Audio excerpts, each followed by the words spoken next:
امام حسین علیہ الصلوۃ والسلام کا یہ کہنا کہ تم لوگ جا سکتے ہو، اس کے باوجود ان کا نہ جانا خود ان کے اختیار کی علامت ہے کہ وہ اختیاراً اور مختار ہونے کی حیثیت سے نہیں جا رہے تھے، لیکن جب کہ امام اجازت دے رہے تھے اور یہ بھی کہہ رہے تھے کہ ہم شفاعت کریں گے تمہاری، لیکن انہوں نے وہ نہیں گئے اور ابھی شہادت ہوئی بھی نہیں ہے، تو امام یہ جملہ کیوں کہہ رہے ہیں؟ بعد میں بھی جا سکتے تھے، یوم عاشور بھی جا سکتے تھے، صبح بھی جا سکتے تھے، ابھی کسی نے کوئی شہادت پیش نہیں کی ہے، لیکن پھر بھی امام یہ جملہ فرما رہے ہیں۔ علماء اس کی پہ جب بحث کرتے ہیں اور اس سلسلے میں گفتگو کرتے ہیں تو ایک بہت لطیف بات سامنے آتی ہے، وہ یہ ہے کہ شاید اس جملے کی جو خاص وجہ ہے وہ یہ ہے کہ اگر ہم امام حسین علیہ الصلوۃ والسلام کے اصحاب کو، خصوصاً شہداء کربلا کو غور سے دیکھیں اور ان کے کردار کو پڑھیں یا ان کی تقریروں کو سنیں، تو ان میں خاصیت یہ ہے کہ کربلا کے شہداء جو شہید ہوئے کربلا میں، اور وہ افراد جو امام حسین کے چاہنے والے تھے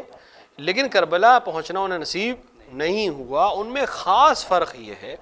کہ ان میں سے وہ لوگ جنہوں نے امام حسین کے کسی اقدام پر اعتراض کیا یا امام حسین علیہ الصلوۃ والسلام کو اپنی رائے کے حساب سے کوئی مشورہ دینے کی کوشش کی کہ آپ ایسا کر لیجئے، آپ ایسا کر لیجئے، اور امام کی رائے کے خلاف اپنی کوئی رائے کا اظہار کیا، وہ لوگ کربلا سے محروم ہو گئے۔ کربلا صرف وہی لوگ پہنچ سکے جو واقعاً مطیع محض امام تھے، کیونکہ بہت سے لوگ تھے جو امام علیہ الصلوۃ والسلام کو امام مانتے تھے اور چاہتے تھے اور سپورٹ کرنا چاہتے تھے، لیکن ساتھ ہی ساتھ اپنی رائے بھی رکھتے تھے اور اپنے مفاسد اور اپنے معاملات کو بھی دیکھتے تھے۔ تو جن لوگوں نے اس طرح کا کوئی معاملہ رکھا وہ کربلا میں نہیں پہنچ سکے، اور ایک بہت تفصیل ہے اس کی، لیکن یہ افراد جو واقعاً کربلا میں پہنچے یہ مطیع محض تھے امام علیہ الصلوۃ والسلام کے، یعنی ان کو ہر وہ چیز جو امام انجام دے رہے تھے اس میں اگر ان کی سمجھ میں نہیں بھی آ رہا تھا کہ امام یہ کیا کر رہے ہیں، تب بھی وہ امام کی اطاعت کر رہے تھے، اور اس اطاعت کے بیس کے اوپر امام علیہ الصلوۃ والسلام یہ جملہ فرما رہے ہیں کہ جیسے مجھے ملے ویسے کسی کو نہیں ملے، کیونکہ اگر ہم صحابیت کی تاریخ کو پڑھنا شروع کریں تو جناب عیسیٰ کے حواری بھی ایسے ہی ملیں گے جو اعتراض بھی کر رہے ہیں اور جناب عیسیٰ کے منشا کے خلاف عمل کر رہے ہیں، جناب موسیٰ کے سلسلے میں بھی اسی طرح ملے گا، رسول اکرم صلی اللہ علیہ وآلہ اور ان کے اصحاب کے سلسلہ تو ایک بہت طولانی سلسلہ ہے، جب یہاں تک کہ کل مطالعے میں یہ چیز سامنے آئی اور اکثر مشہور بھی ہے کہ امام غزالی نے باقاعدہ کہا کہ ذکر شہادت حسن اور حسین علیہ الصلوۃ والسلام اس لیے واعظ کو نہیں کرنا چاہیے کہ اس سے لوگوں کے دل میں اصحاب کے سلسلے میں بغض ایجاد ہوتا ہے۔ یہ جملہ بہت عجیب جملہ ہے اگر تاریخ کو ہم پڑھیں کہ آخر ذکر شہادت امام حسن اور امام حسین علیہ الصلوۃ والسلام سے اصحاب کے سلسلے میں لوگوں کا بغض کیوں آئے گا؟ اس کا مطلب کچھ تاریخ میں اس طرح کے معاملات ہیں جو صحیح سے بیان نہیں کیے گئے ہیں یا نہیں کیے جاتے ہیں، لہٰذا اصحاب رسول اکرم کا معاملہ اس طرح ہے۔ اسی طرح امام علی علیہ الصلوۃ والسلام کے اصحاب کے سلسلے میں صفین کے میدان میں کس طرح سے امام کے مخالفت کی، فرامین کی، اور باقاعدہ خوارج کا ایک پورا طبقہ امام کے خلاف، کیونکہ بہت سے لوگ ایسے تھے جو امام علی کے ساتھ ضرور تھے لیکن امام کو واجب الاطاع امام سمجھ کر امام کے ساتھ نہیں تھے، خلیفہ وقت سمجھ رہے تھے، حاکم سمجھ رہے تھے۔ یہی وہ لوگ تھے کہ جب حکومت بدل گئی تو ان کی طرف سے تلوار چلانے لگے، یہ وہ لوگ تھے جو بھی جس کے پاس حکومت ہے ہم اس کے ساتھ ہیں۔ امام حسن علیہ الصلوۃ والسلام کے ساتھ بھی اسی طرح کا معاملہ، لیکن امام حسین کے ساتھ دینے والے یہ افراد جن کی تعداد 100 سے تھوڑا سا زیادہ ہے، اختلاف مشہور 72 کہا جاتا ہے شہداء کربلا، لیکن اگر ہم تاریخ کو دیکھیں اور فہرست کو دیکھیں اور منابع کو دیکھیں تو تقریباً جو ہم نے فہرست دیکھی اور تیار کی اور اس پہ مطالعہ کیا، تقریباً 138 نام ہم کو شہداء کربلا کے ملتے ہیں، جن کو الگ الگ مؤلفین نے اپنی اپنی کتابوں میں اور تاریخ والوں نے اپنی اپنی کتابوں میں ثبت کیا ہے۔ تو یہ وہ افراد ہیں جو مطیع محض تھے امام علیہ الصلوۃ والسلام کے، اور اطاعت کا صرف انہوں نے اعلان نہیں کیا بلکہ عملی اقدام کیا، جبکہ تمام راستے کھلے ہوئے تھے، تمام وسائل موجود تھے، یہ جا سکتے تھے امام کو چھوڑ کر اور اپنی جان بچا سکتے تھے، امام شفاعت کی بھی گارنٹی دے رہے تھے، لیکن شب عاشور کا وہ مشہور جملہ جو جناب ذوالحریقین علیہ السلام نے ارشاد فرمایا کہ جس نے آپ کو پا لیا اس نے کیا کھویا اور جس نے آپ کو کھو دیا اس نے کیا پایا، یا ہمیں اگر 1000 مرتبہ بھی زندگی دی جاتی اور 1000 مرتبہ بھی قتل کیا جاتا اور بدترین طریقے سے قتل کیا جاتا تب بھی ہم آپ کی نصرت سے باز نہیں آتے۔ یہ آپ کے عظمتوں کی طرف اشارہ کرتا ہے، اور صبح قیامت تک یہ پروانے حسینی ہمیشہ زندہ رہیں گے، امام حسین علیہ الصلوۃ والسلام کے نام کے ساتھ ان کا نام لیا جاتا رہے گا، اور یہ سبب بنے امام حسین علیہ الصلوۃ والسلام کے اس مشن کو شروع کرنے کی، اور آخر جب تک اس مشن کو آگے بڑھایا جاتا رہے گا ان کا نام روشن رہے گا۔ مولانا ایک سوال یہاں کے اوپر، جیسا کہ ابھی آپ نے ارشاد فرمایا کہ یہ جو شہدائے کربلا ہیں، جتنے بھی شہداء، یا یوں دیکھا جائے کہ پیغمبر اسلام سے لے کے امام حسین علیہ الصلوۃ والسلام، امام حسین علیہ الصلوۃ والسلام نے یہ جملہ فرمایا کہ جیسے اصحاب اور جیسے صحابی ہمیں ملے، ویسے نہ ہمارے نانا کو ملے، نہ ہمارے بابا کو ملے، نہ ہمارے بھائی امام حسن علیہ الصلوۃ والسلام کو ملے۔ تو آخر اس میں فرق کیا تھا کہ جیسا کہ ابھی آپ نے اشارہ کیا کہ وہ محض مطلق تھے، امام حسین علیہ الصلوۃ والسلام کے صحابی اور مولا کائنات علیہ الصلوۃ والسلام کے جو دوران جو زندگی ہے امام کی، اس وقت کے جو صحابی تھے، ان دونوں میں کیا فرق تھا کہ وہ امام کی امامت کو نہیں سمجھ پائے، لیکن امام حسین علیہ الصلوۃ والسلام کے دور میں اور آپ کی جانشینی کے وقت اور آپ کی امامت کے وقت جو صحابی آپ کے ساتھ ملحق تھے اور آپ کے ساتھ متمسک تھے، انہوں نے آپ کی باقاعدہ امامت کا بھی اقرار کیا اور آپ کو بطور جانشین قبول بھی کیا۔ دیکھیے اس کی سب سے بڑی وجہ یہ سمجھ میں آتی ہے کہ معرفت کا ہونا، یعنی امام علی علیہ الصلوۃ والسلام کے اصحاب میں ہیں بہت سے افراد ایسے ہیں جو واقعاً جن کے اوپر تاریخ غبطہ کرتی ہے، جیسے جناب مالک اشتر ہیں، جناب عمار یاسر ہیں، یہ وہ افراد ہیں جو واقعاً امام کو امام سمجھتے تھے، امام واجب الاطاعہ سمجھتے تھے، اور ان کے امام کی بیعت کر رہے تھے، کیونکہ صرف بعنوان حاکم یا خلیفہ بیعت نہیں کر رہے تھے بلکہ امام واجب الاطاعہ سمجھ کر بیعت کر رہے تھے۔ اسی طرح امام حسن کے اصحاب میں بھی، لیکن سب ایسے نہیں تھے، اور ان کی تعداد اتنی کم تھی کہ امام علی حکومت ظاہری ہونے کے باوجود بھی حکومت شام کے خلاف اگر لشکر اکٹھا کرنا چاہ رہے ہیں تو ان کو اتنی آسانی سے لشکر اکٹھا کرنے کا موقع فراہم نہیں ہو رہا ہے، یا امام حسن مجتبیٰ اگر جنگ کرنا چاہ رہے ہیں تو اکثر یہ چاہتے ہیں کہ جنگ ملتوی کر دی جائے اور جنگ نہ ہو۔ اسی طرح امام حسین علیہ الصلوۃ والسلام کے جن کے پاس خلافت ظاہریہ نہیں ہے، امام حسین کے پاس خلافت ظاہریہ تھی، امام علی کے پاس خلافت ظاہریہ تھی، جنگ کرنا چاہتے تھے وہ حاکم شام سے، لیکن اصحاب نے ساتھ نہیں دیا۔ اس کی وجہ یہی تھی کہ وہ امام کو امام نہیں سمجھ رہے تھے، ایک حاکم سمجھ رہے تھے، اور حاکم اگر بدل بھی جائے گا تو ان کے لیے کوئی مسئلہ نہیں ہے، جبکہ امام بدلا نہیں جا سکتا، امام اگر ہے تو خداوند عالم کی طرف سے اسی کی اطاعت فرض ہے۔ یہی سب سے بڑا فرق ہے اصحاب امام حسین علیہ الصلوۃ والسلام میں اور دیگر افراد میں، کیونکہ یہاں جو لوگ امام حسین علیہ الصلوۃ والسلام کے ساتھ ہیں وہ امام کو امام وقت سمجھتے ہیں، نائب رسول اکرم سمجھتے ہیں، امام واجب الاطاعہ سمجھتے ہوئے آپ کی نصرت کر رہے ہیں، اور اس طرح سے نصرت کر رہے ہیں کہ انہیں پھر کسی چیز کا نہ انہیں کوئی شوق ہے، نہ انہیں کوئی، مثلا شہداء کربلا میں ایک بہت عظیم نام ہے جناب مسلم ابن اوسجا کا، جو صحابی رسول بھی ہے۔ مسلم ابن اوسجا جب شہید ہوئے اور میدان کربلا پہ گرے تو تاریخ نے لکھا کہ جناب حبیب ابن مظاہر ان کے قریب گئے اور کہا کہ اگر مجھے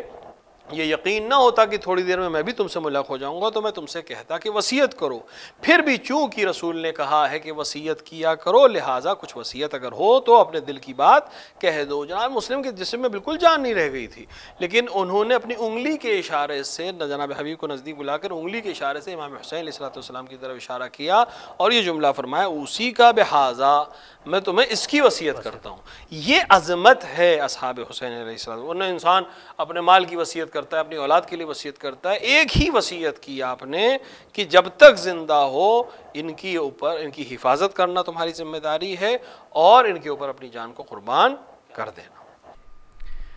بے شک کہ جیسا کہ ابھی آپ نے اشارہ فرمایا کہ امام حسین علیہ الصلوۃ والسلام کے صحابی وہ تھے کہ جو امام کو بطور امام اس لیے مانتے اور جانتے تھے کہ پروردگار عالم کی جانب سے انہیں منصب امامت عطا کیا گیا، اور خود پیغمبر اسلام نے بھی اس چیز کی طرف اشارہ کیا، اور پیغمبر اسلام نے بھی فرمایا ہے کہ یہ جو ہمارا سلسلہ امامت ہے ایک کے بعد دیگر یہ سب جانشین ہیں ہمارے،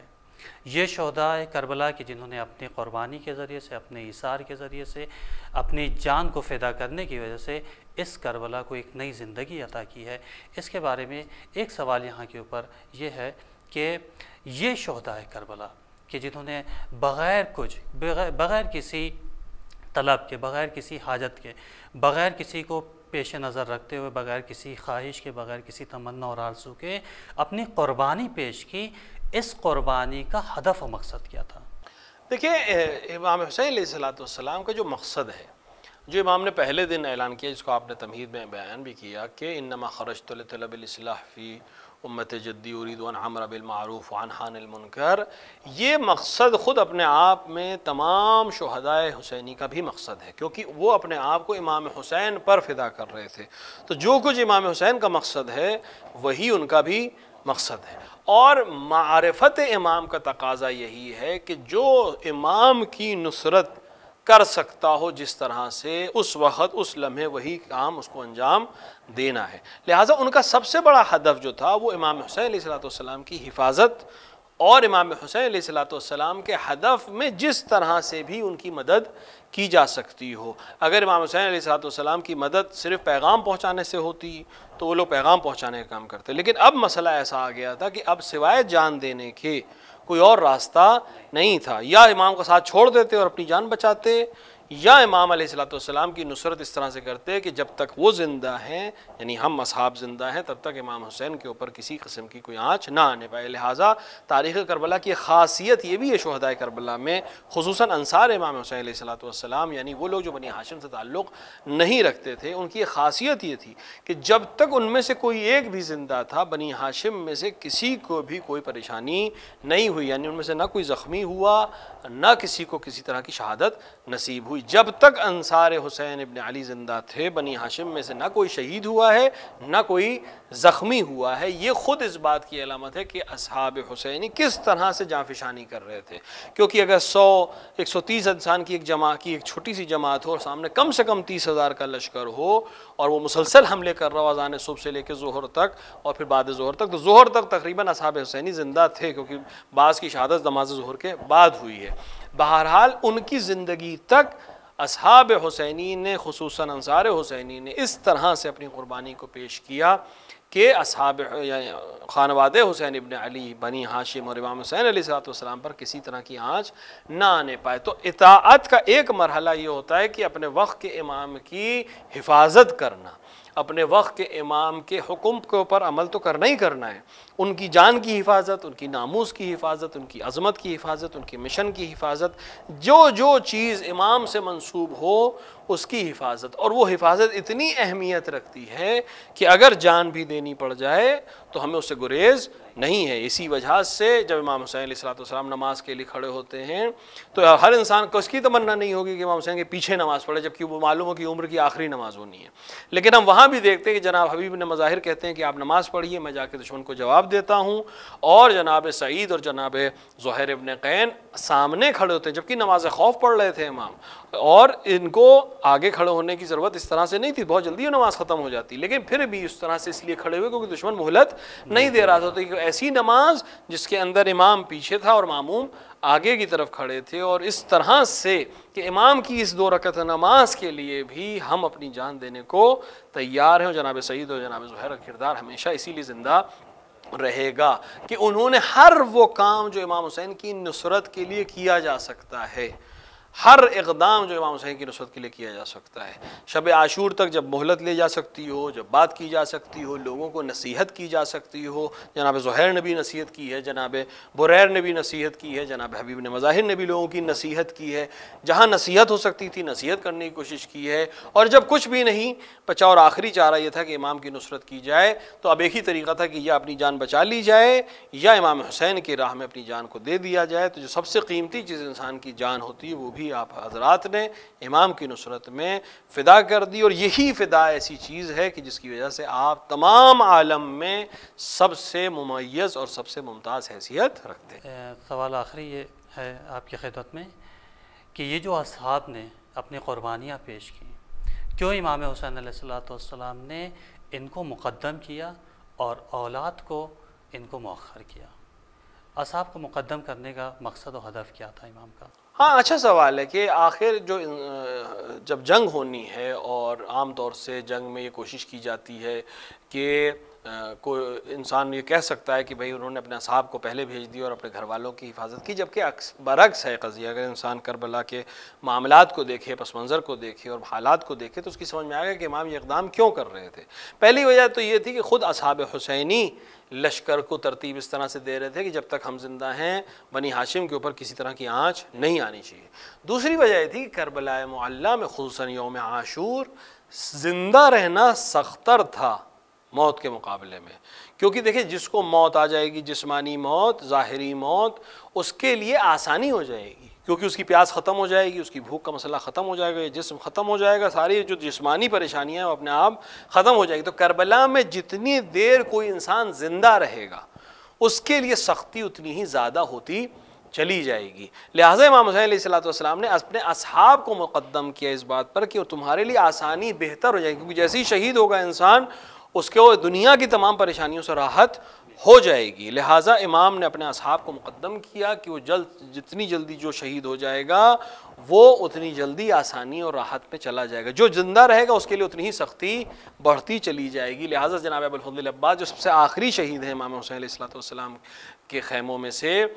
جناب علی اصغر سے تھوڑا سا پہلے، وہ اس لیے علماء کہتے ہیں کہ ان کو سب سے مؤخر اسی لیے رکھا گیا کہ وہ تمام وہ تکلیفیں اور تمام وہ سختیاں جو امام حسین علیہ السلام کی ذات پر آ رہی تھیں، یعنی اصحاب کی قربانی کا ایک صدمہ، اپنے چاہنے والوں کی قربانی کا صدمہ، اولاد کی قربانی کا صدمہ، بھائی اور بھتیجوں کی قربانی کا صدمہ، ان سب میں حضرت ابوالفضل العباس امام حسین کے شریک رہیں، اور جو جتنی دیر میں شہادت پر جائے گا وہ اس کے لیے اتنی ہی زیادہ سختی ہوگی۔ لہٰذا امام نے محبتاً اور اپنے امام ہونے کی حیثیت سے اپنے اصحاب کی محبت میں یہ فیصلہ لیا کہ پہلے اصحاب اپنی قربانی دیں گے تاکہ ان کے لیے راحت کا سامان جلد ہو جائے، اور پھر اعزہ اور اقرباء میں اسی طرح سے جو دور کے رشتہ دار تھے وہ پہلے، اور پھر اس کے بعد دھیرے دھیرے اپنی اولاد کی طرف وہ اس سلسلے کو لے کر آئے اور سب نے اس جام شہادت کو نوش کیا۔ جزاک اللہ۔ بہت شکر گزار ہیں حجت الاسلام والمسلمین عالی جناب مولانا مصطفیٰ علی خان ادیب الہندی صاحب قبلہ کعبہ کے، کہ انہوں نے اپنے بہترین بیان سے اور اپنے بہترین انداز میں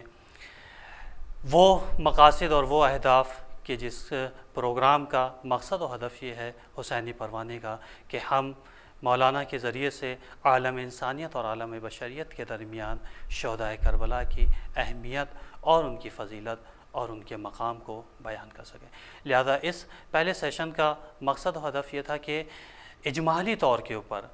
تعارف کے طور کے اوپر، کہ ہم جان سکیں کہ یہ شہدائے کربلا کی عظمت کیا ہے اور کیوں امام حسین علیہ السلام نے اپنے اولاد کے اوپر ان اصحاب کو مقدم کیا، جس کی طرف مولانا ادیب الہندی صاحب قبلہ نے اشارہ بھی کیا کہ یہ مقصد و ہدف تھا کہ ان کو جلد سے جلد راحت مل سکے۔ لہذا انشاءاللہ اس سلسلے کو جاری و ساری رکھیں گے، اور مولانا کے بھی شکر گزار ہیں کہ انہوں نے اپنا قیمتی وقت دیا اس پروگرام کے لیے، کہ جس پروگرام کا نام حسینی پروانے ہے، تاکہ ہم شہدائے کربلا کی عظمت اور ان کے مقام اور ان کی فضیلت اور اہمیت کو آپ تک کے منتقل کر سکیں۔ وآخر دعوانا ان الحمدللہ رب العالمین۔ اللہم عجل لولیک الفرج۔